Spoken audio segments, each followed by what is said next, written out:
Our 1-year-old daughter, Brinley, suffers from life-threatening food allergies to milk, peanuts, and tree nuts.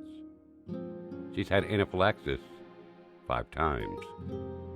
Around 4 months old, we noticed she had a rash that would come and go, along with uncontrollable itching.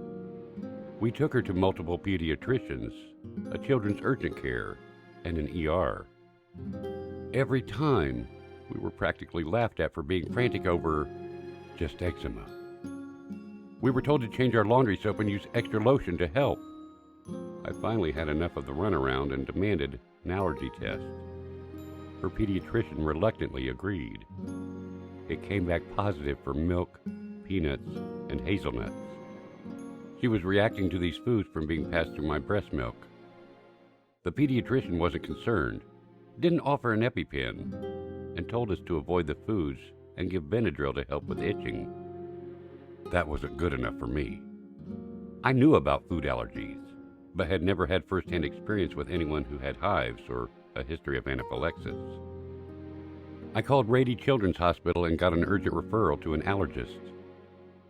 I truly believe our allergist, Dr. Susan Lawback, is the only reason our daughter is still alive today. She did skin prick testing to confirm the allergies, offered tons of advice, created an anaphylaxis plan, and prescribed us LVQ epinephrine autoinjectors. I left her office thinking, milk will be easy to avoid. I don't even like to drink milk, and I don't care for cheese other than a random slice of pizza. Peanuts, well, we just won't eat them. Boy, was I in for a huge surprise. Every label I picked up to read said milk. Besides the obvious, milk, yogurt, cheese, and butter, I found milk in lunch meat, bread, canned soups, chips, crackers, cookies, salad dressing, even, I can't believe it's not butter, has milk in it. We went to the grocery store and I selfishly cried, now what? What am I going to eat?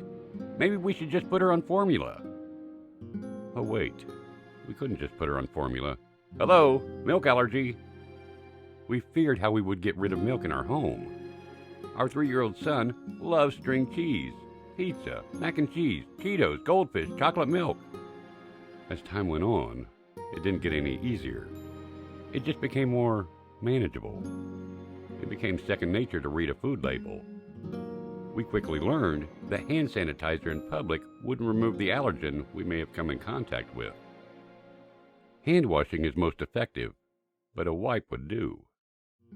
We scheduled an oral food challenge in the allergist's office to determine if she really had peanut allergy, since we had conflicting results with the blood and skin tests. She did great and was monitored for 3 hours. I went back to pick our son up at my parents' house, and Brinley started sneezing. Then a few hives appeared. Then her nose started running. And next thing we knew, she was blue in my mom's arms. I shouted, "Call 911! I'm grabbing the epi!" My dad administered the epi, and I called 911. Her lips were blue. Her heart was racing from the epinephrine, and she was white as a ghost. The ER doctor told me if I would have hesitated or waited any longer to give her the epinephrine, she likely would not have survived. She was admitted to the hospital for close observation due to the risk of biphasic anaphylaxis. The next few weeks, we felt like we were living in a bubble. We were afraid to go anywhere. I could not deal with seeing my daughter like that again. We needed stuff, so we went to Target, got home, and she wasn't acting normal. I decided to put her back in the car and take her back to the ER. While I was driving, I looked in the mirror and saw that her lips were blue and she was trying to cry, but couldn't get the air out. I was on the phone with 911, speeding to the nearest exit with my hazard lights on, since there was no shoulder, praying that she was not going to die. My sister met me at the gas station off the exit, and I pulled Brinley out of her car seat, while 911 instructed me to administer the epi, since she had a history of anaphylaxis. We were taken by ambulance and observed for 4 hours. The mystery of what we came in contact with on the shopping cart is still unknown. We had her checkup and shots a few weeks later. Everything was fine until 3 hours after we'd gotten home. She broke out in hives, was screaming and pale. I administered Epi and called 911. While some DTaP vaccines are cured in milk protein, her specific dose was not.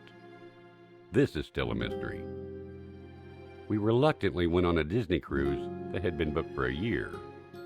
Besides the constant fear of anaphylaxis in another country or in the middle of the ocean, we had a great time. A few minutes before we landed home, I noticed the man in front of us was eating peanut butter Chex Mix.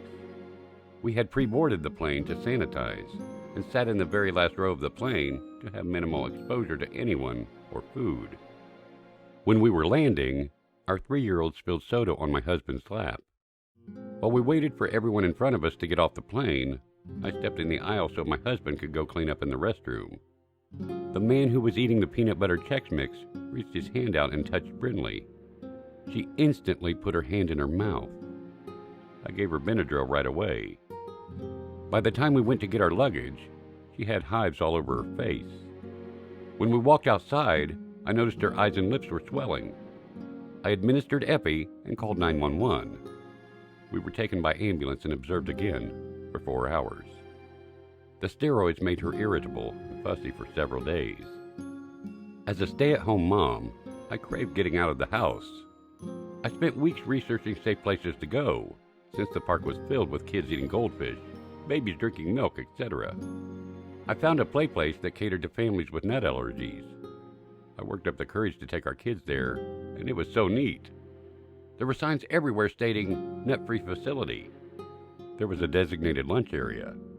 It was truly dreamy until I watched a little girl approach us while eating a Jif peanut butter bar in one of the exhibits, while touching the same toys Brinley was playing with.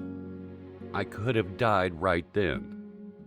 I notified the employee, and he told the little girl's mom, "This is a nut-free facility, and she cannot eat while walking around."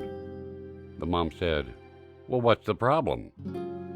We went to the opposite side of the facility, but Brinley had begun breaking out in hives. I gave her Benadryl and we left. About 3 hours later, the hives broke through the Benadryl and she started vomiting. I administered the Epi and again, she was transported by ambulance and monitored in the emergency room. The hardest part is that people do not recognize a milk allergy like they do peanut allergies. Milk is just as life-threatening to some people as peanuts. Unlike lactose intolerance, milk allergies are not a digestive issue. They affect your immune system. Milk feels like it is in everything and often hidden. I fear for the day that our daughter has to go to school and avoid social events because everything is based around food. We have very few friends, avoid social events, can't eat out due to the risk of cross-contact, fear traveling or going in public, and live every day stressed and on our toes ready to save our daughter's life with epinephrine. Wherever Brinley goes, her medical kit does too. We have to ask people not to touch her in public. She can't ride in a shopping cart. We don't go to parks or play places since we can't take the risk of unknowingly exposure to allergens.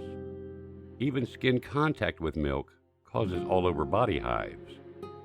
Every day is a struggle, but we get through it. We have to.